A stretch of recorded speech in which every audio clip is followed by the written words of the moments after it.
Greetings, dear ones. I'm Kryon of Magnetic Service. I would like to speak briefly about perception. Those in the room have just gone through a study, and it is of perception. How old do you think civilization is? What could have happened before? What is the perception of angelic beings? What do you see or what you don't see? How do you believe? I want to just continue that for a moment and show you perhaps some of the beginnings of it, so you're not alone, and where that would take you next. My partner, not long ago, was sitting on a mountain. It's a famous one. It's called Mount Sinai. And he gave a channeling that you can listen to easily. And he talked about Moses. Specifically, he spoke of that which Moses saw, which started everything that is the lineage of Moses, and that was the burning bush. I told you then that you have to go back to a time in history where there were no inventions that would give light in any way unless it was flame. So there was no real way to have light that occurred on the ground unless there was flame. The idea of electricity or illumination in any other form was simply not in the minds of any humans. And so that burning bush, dear ones, was an angel. It was magnificent, on the ground, right in front of him, speaking to him, and filled with light. And all he could see in his consciousness of the day was a bush that burned. That's the perception, and it's based upon that which humans know and see and believe. And if things are of a higher vibration that they have no concept of, they will often mislabel what they see because they have never seen it before in its full form. We also told you that the mantle that was put upon Moses, that is his purpose of what he was to do next, was something he didn't necessarily like. And it's the beginning of doubt, even within Moses. He doubted himself first. Could I do this? It seems too much. Did I imagine that I had a conversation with God? Why did I have to take off my shoes? What was really there? And it continued all the way through all of the miracles, all the way through until he was in the desert, walking around for years and decades. All of these things, and he was frustrated at every point. Once, and only once that was recorded, he even hit a rock in frustration. Dear ones, do you see anything in that might be you? This is perception. And the first perception is not that he saw the wrong thing or misidentified a beautiful angel and called it a burning bush. No, the biggest perception that I want you to see is he doubted himself. That is the human perception that prevails even to this day. Because in corporeal form, dear ones, you always know what you can do and what you can't do and what's odd and strange. And then when you meet someone or see something that is above that, it's very special, isn't it? What is ascension? When Elijah ascended, where did he go? Well, first we have taught over and over that Elijah turned into light on the ground. He didn't go up into the sky where he was turned into light. And Elisha saw it, wrote it down. But where did he go? Once he ascended, where did he go? Now, today you would call Elijah one of the ascended masters. You have many ascended masters on this planet, and there are many belief systems where human beings, like Elijah, had similar experiences, and whether it was death or seeming death, they would ascend. So in your perception, where did they go? Now some would say, well, they went to the other side of the veil. What is the veil? And then there are some who stayed in their ascended form. Would you agree there are ascended masters on the earth at this moment? And that is a yes from the group in front of me, and that is correct. Therefore, how can they be on the other side of the veil in ascended form and also here?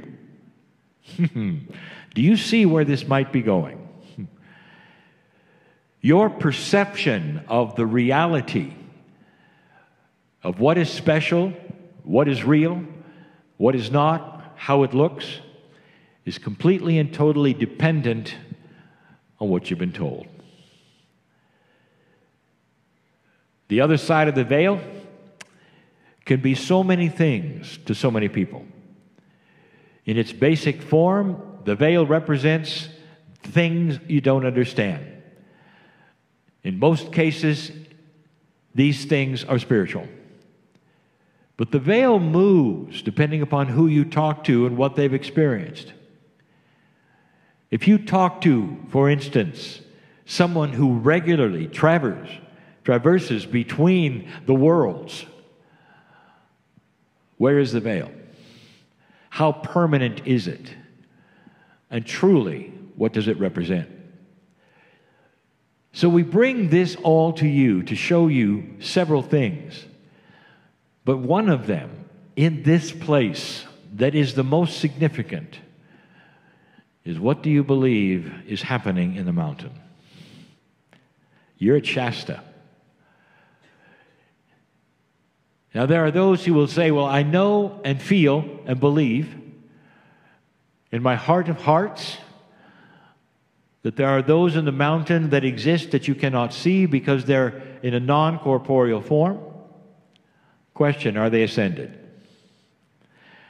Answer, what do you mean by ascension? And this is where you get into the semantics and where the words will actually turn people off or they will not go any further. So let's change all that. Do you believe in love?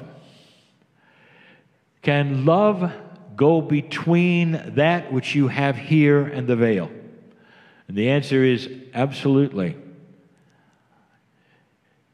Is there love for you from the mountain?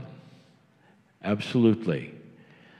So you have to throw away the minutia for a moment, just for a moment. What is the definition of ascension? What is the definition of consciousness? Is it possible for this or that? And feel loved. There's something happening right at this second from the mountain. You see, these messages in this moment were expected by those in the mountain.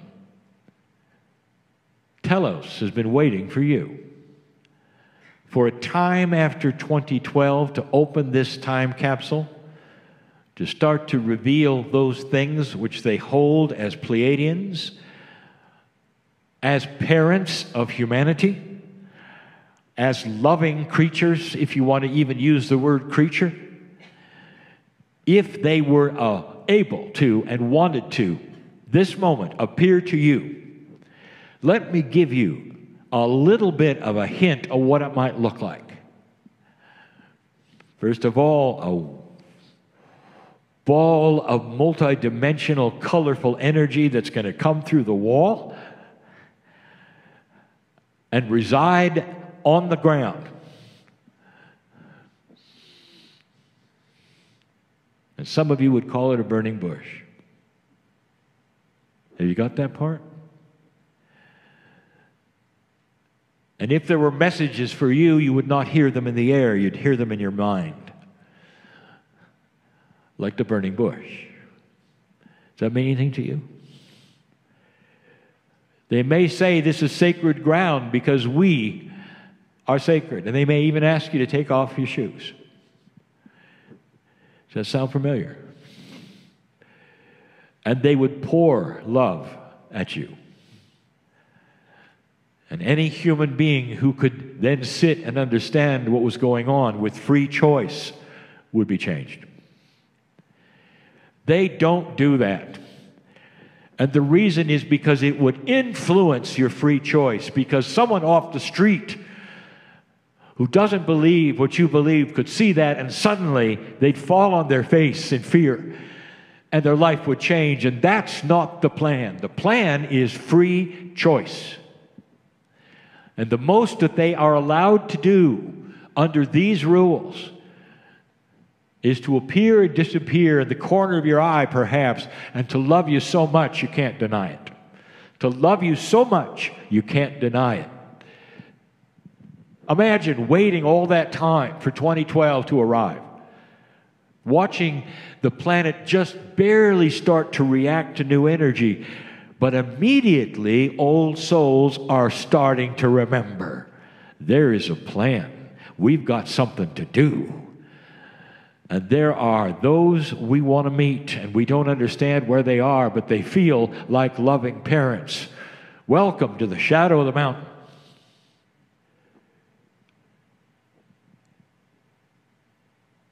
There are some of you who will go out alone and sit. And when you sit, what do?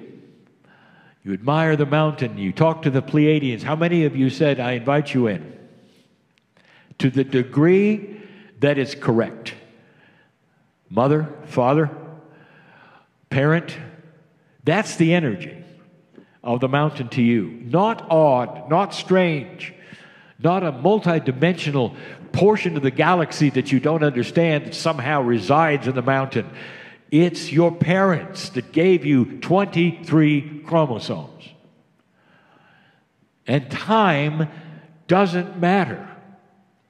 We said that last night. It's a circle. It's instant. They're here, and so are you. On schedule. They expected this meeting, these things that are being taught. And you, your name goes here to be here. Some of you will say, well, how could that be? I only decided 2 days ago to come. What a coincidence that you would be sitting here listening to this. You're here by appointment. Your appointment. I want you to remember this and know this. In the exercises that may follow after the meal that you will have, I want you to call upon these to give you information that you will then report back to help identify the missing pieces of information and revelation in the wheel. I've asked my partner to give you a couple of really difficult ones. And the reason is that you're in the shadow of the mountain. You're here. They're here. Listen. And it's not too difficult. These have to come from humans. Do you understand this?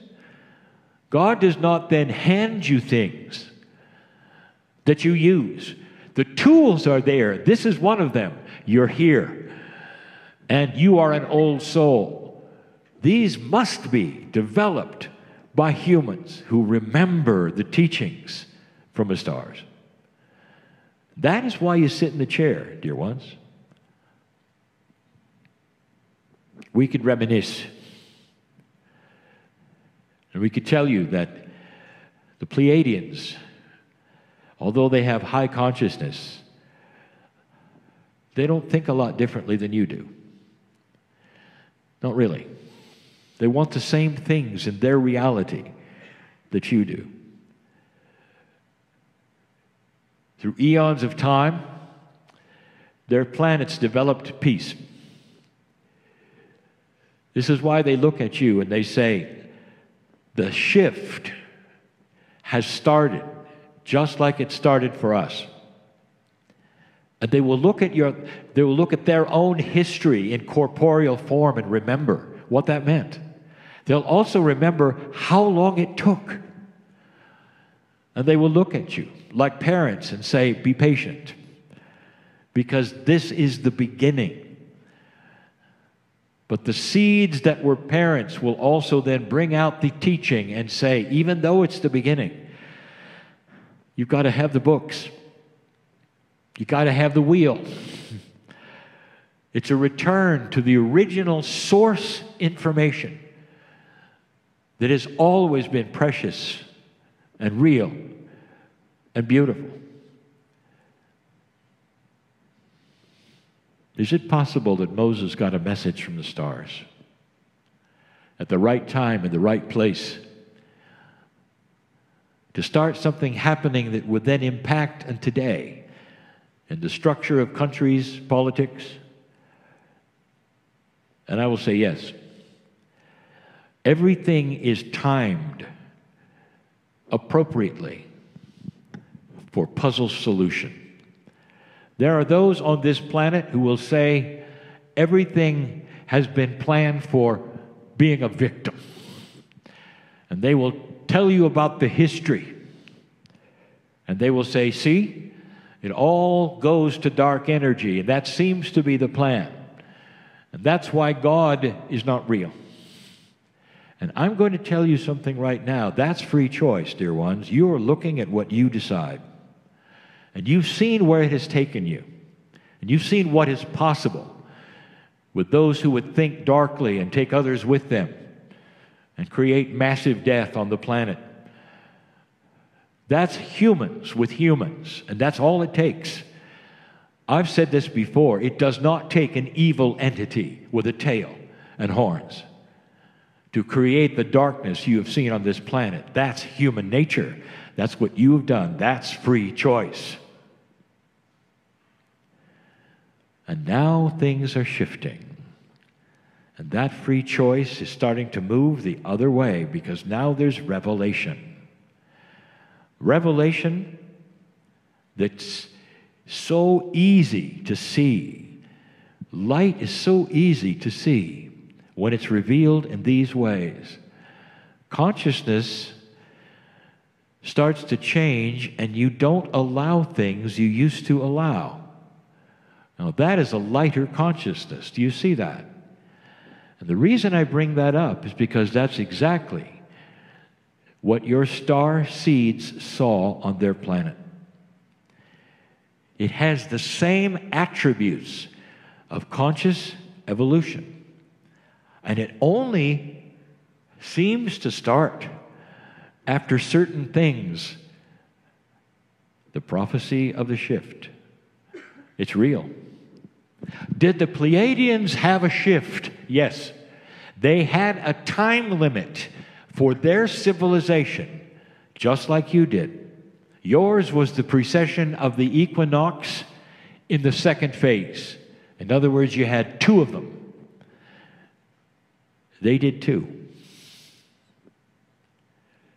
They know what it's like, what you've gone through, what you're going through. They know what it's like to doubt yourself and the reality.